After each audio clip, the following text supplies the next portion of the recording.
I'm Dan Galpin. Welcome to a very special game show episode helping to kick off the hashtag 11 Weeks of Android Week focused on games, media, and 5G.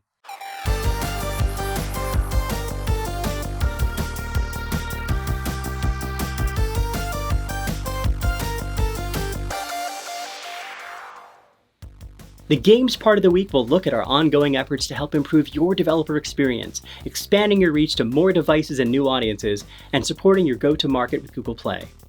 We've made a bunch of improvements to our tooling to help you build great games. Earlier this year, we announced the revamped System Trace Profiler as part of Android Studio 4.0. In Android Studio 4.1, we've added native memory support to the Memory Profiler and further enhanced the System Trace Profiler UI. In the Thread section of the System Trace Profiler, you can now drag your mouse to perform a box selection of a rectangular area which you can zoom into. You can also select across multiple threads to inspect all of them at once, to do things such as analyzing multiple worker threads. The Summary tab in the Analysis panel displays aggregate statistics for all occurrences of a specific event, trace event statistics for a selected occurrence, data about thread state distribution, as well as the longest running occurrences of the selected trace event.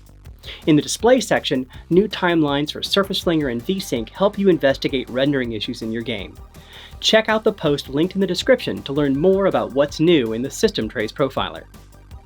Android Studio 4.1 can now view native memory allocations within its Memory Profiler. Looking at high-level allocations like this helps visualize memory leaks.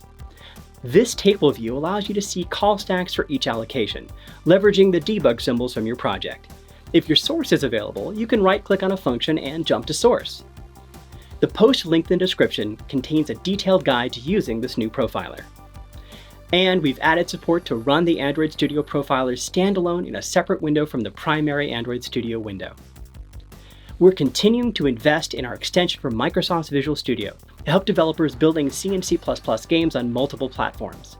We've added support for Microsoft's Visual Studio 2019 and launching the standalone Android Studio Profilers.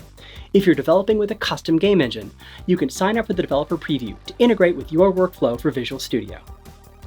The Android GPU Inspector is also in developer preview, allowing you to better understand what's causing graphical performance bottlenecks. Stay tuned for our upcoming open beta. We're also working to help your game reach more devices and users. The Android Game SDK is now also part of Jetpack and available on the Google Maven repository, helping to simplify the integration of our gaming libraries, such as the Frame Pacing API or the Android Performance Tuner. Now, the Android Frame Pacing API helps your OpenGL and Vulkan games achieve smooth rendering, while making it easier to support high refresh rate displays.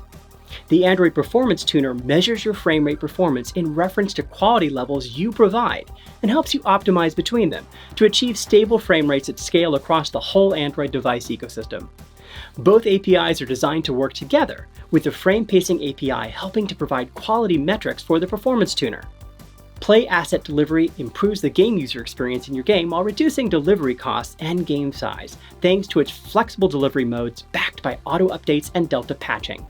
It simplifies deployment by allowing you to deploy a single app bundle that can dynamically deliver the right assets to the right devices at the right time.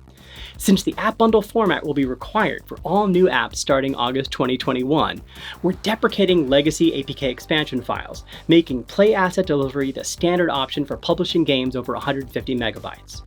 Finally, we have Google Play tools to help fight monetization and distribution abuse.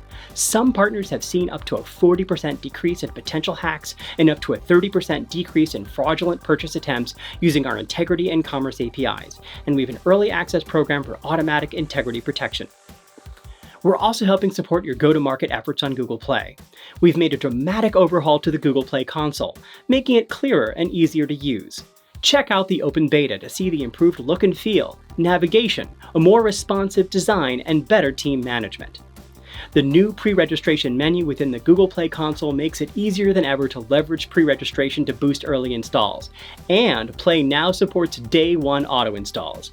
Early experiments have shown up to a 20% increase in day one installs when using this new feature.